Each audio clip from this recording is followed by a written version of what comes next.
One of my favorite mechanics of Dungeons & Dragons is crafting magic items, which adds a touch of the simulation game genre to tabletop role-playing. Unfortunately, it's either been too obscure for dungeon masters to include it into their campaign, or too inaccessible for players to really utilize the mechanics. Thankfully, Xanathar's Guide to Everything has clarified a lot of the rules and added some new mechanics that have made it easier for every player to get involved. Today I'm going to discuss why you should incorporate crafting magic items into your campaign, the rules from Xanathar's Guide, and also some quick tricks for how to set up your own formulas for your players to use. So let's get cooking!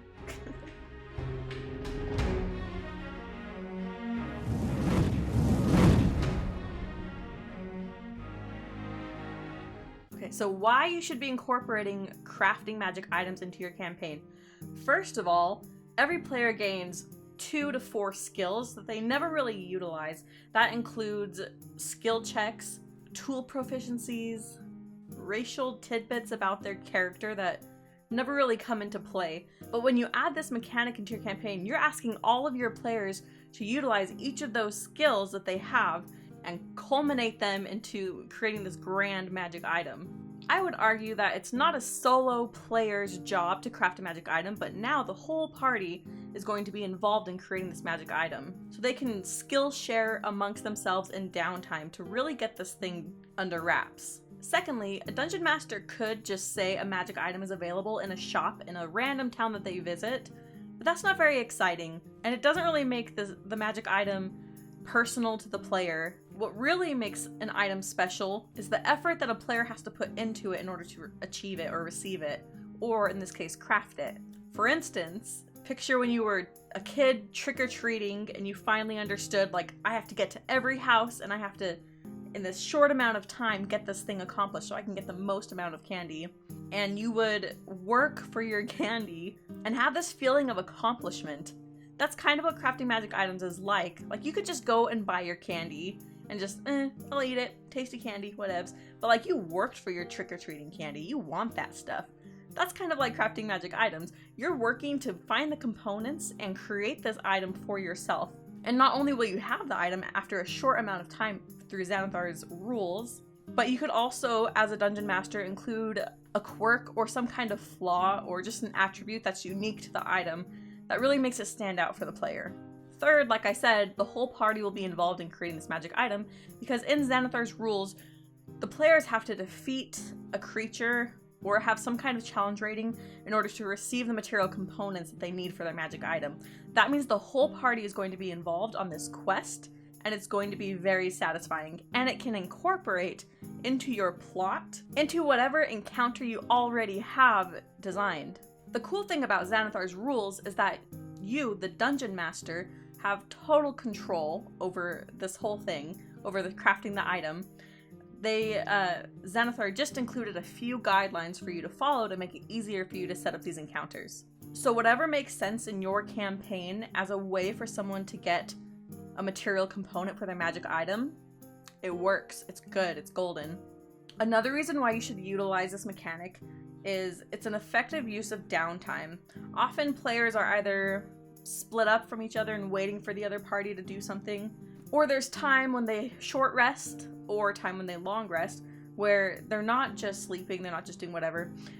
They can actually be using this time to hone their skills for crafting these items. It just adds more depth to their character choices.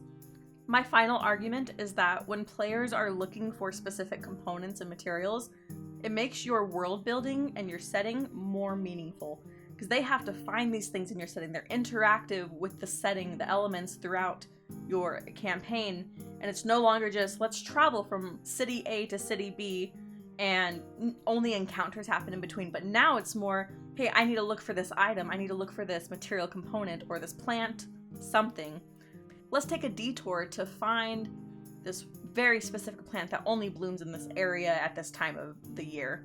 Or let's go find this creature that we have to seek out in order to find this material component. They have to discover more about your setting and about your campaign in order to accomplish their goals. So what are the specific rules from Xanathar's Guide? There are only 4 things that you need in order to craft a magic item. First is a formula, which will have instructions. A formula could be as nuanced as you write it. They could even receive partial formulas from maybe researching in a book, or they found a wizard's notebook and it has a coded formula they have to decipher in order to find this crazy awesome magic item. A formula could also be given to them as a reward for saving a dwarven blacksmith from total destruction from a dragon. Formula is another form of treasure or loot that just adds more to your story. Some other ways that players could find a formula is you could relate it to their backstory. Maybe they have a master artisan or some kind of, they were an apprentice to someone who eventually, when they return to their hometown, are proven that they are worth their salt, and so their master gives them this formula and says, like, you're ready for this. They could find formulas in libraries, in wizard lairs, or from any other enemy that they defeat who has intelligence. They could transcribe a formula from a bunch of research notes. Picture like Full Metal Alchemist looking in the cookbook. You could set up something like that in your campaign for people to decipher magic item formulas. Perhaps a warlock patron wants to utilize the power of a magic item for their own purposes, so they bestow this formula onto their warlock. Or players could develop their own formulas. For instance, an artificer could spend some time developing a formula. Maybe they have to try and practice a few things, or maybe it has a few more quirks or flaws in it, but they could develop their own formula for magic items. Formulas could be bought from NPCs or shops or something. Or formulas could be passed down racially through ancestry, for instance, elven boots. But all that's required in a formula is instructions for the construction of the magic item. The next thing that a player needs is special materials to construct their magic item. Xanathar's guide says, exotic materials are required, like skin of a yeti or a vial of water from a whirlpool in the elemental plane of water. Finding these materials should take place as part of your adventure in thematically congruent manners and locations. We've written an article about this topic, and in Xanathar's guide there is a challenge rating table, and we've just compiled all of that information into one nice single table. I'll drop the link in the description below. It's our guide to crafting magic items. So whatever material that you find, based on the rarity of the magic item that's being crafted, you have to set up encounters, either gathering the materials or traveling to a location or actually defeating a monster. It has to be within a range of challenge rating values in order for you to create this magic item. This is a way to get the whole party involved, and this is a way to quickly tie in crafting magic items into your campaign plot already. Like, if you're already going to the elemental plane of fire, why not you stop on the way, find a couple rocks that are necessary, and maybe defeat a fire memphit and extract whatever material component you need from that. Easy peasy, already in your campaign. Just let them do their thing for like 20 minutes. The third requirement is a gold and time cost, also in the table we included. The gold and time cost from Xanathar's guide is significantly smaller than in the original Dungeon Master's Guide rules. For instance, the minimum amount of time required is 1 work week, which is 8 hours per day, 5 days per week, like a regular work week. That time doesn't have to be set in stone or continuous, it can just be scattered throughout a week. For a common item, it's only 1 work week, and the highest amount of time is 50 work weeks, which is still less than a year, and that's for a legendary item. Gold costs range from 50 gold pieces to 100,000. The cost associated will cover finding the right tools and materials that you need, or travel costs to get to the place that you need to go, and any other non-gold cost material components that you might need. The final requirement for crafting magic items are tool and skill proficiencies. So this is what I said, you have to utilize whatever skills you have that usually aren't used in game. This includes smith's tools, weavers, tinkers, leatherworker, jeweler, alchemist, cobbler, glassblower tools, an herbalism kit, a poisoner's kit, or potter's tools.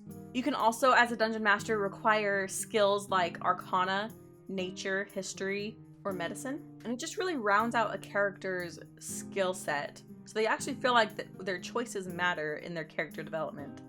I've also written an article over the past year or so for about 17, 18 formulas for popular magic items. The link of that is also in the description. I've kind of honed a way that I figure out and develop formulas, because there are no specific formulas in source material, which is good and bad.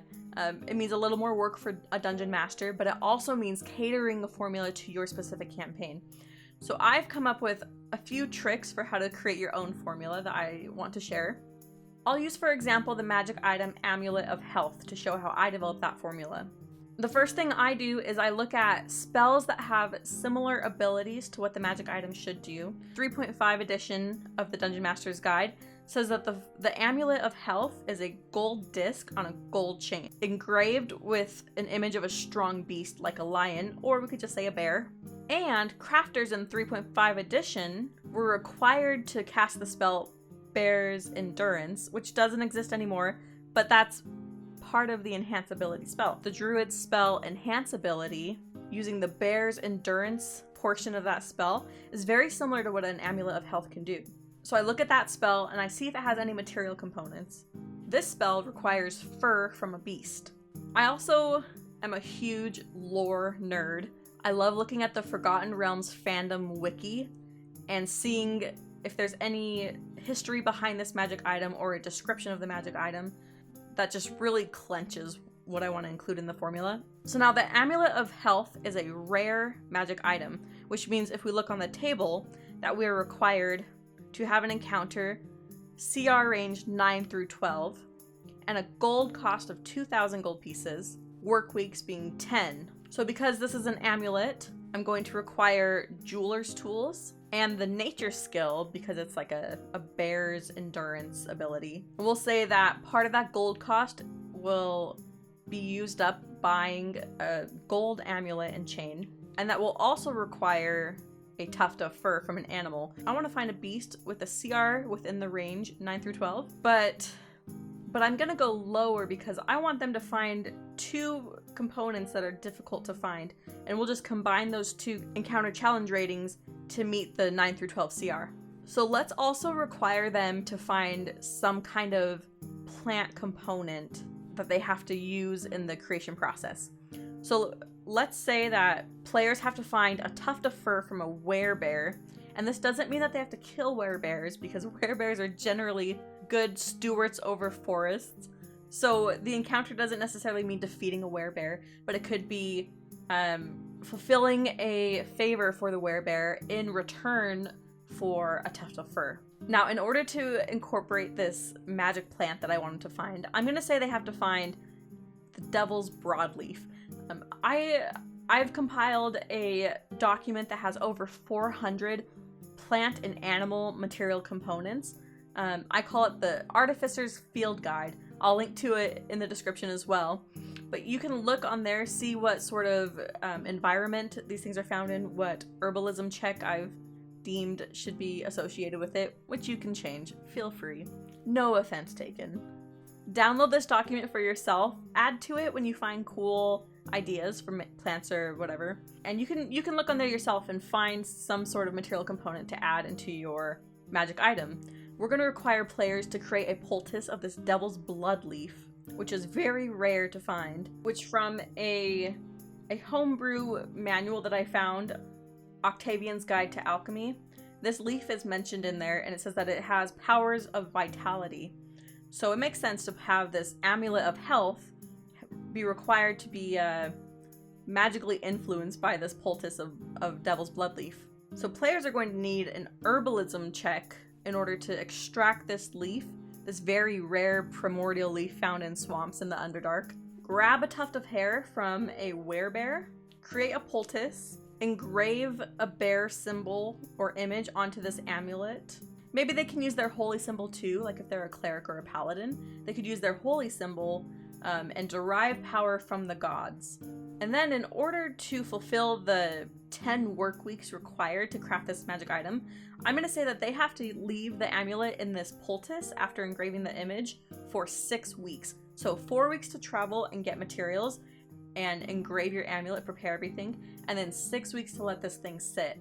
After the 6 weeks, they can clean it off and they've got an Amulet of Health. Let's look at another example. I'll do the Cloak of Displacement, which is also a rare item, so it means CR range 9 to 12, 10 work weeks, 2,000 gold pieces. The Cloak of Displacement creates this illusion around you that gives creatures disadvantage when they attack you because they can't tell where you are. You're like Naruto's shadow clones. So I looked up the Cloak of Displacement in 3.5 edition because 3.5 edition actually has a lot of crafting magic items formulas already in place, but they're just super archaic and very simple and not very exciting.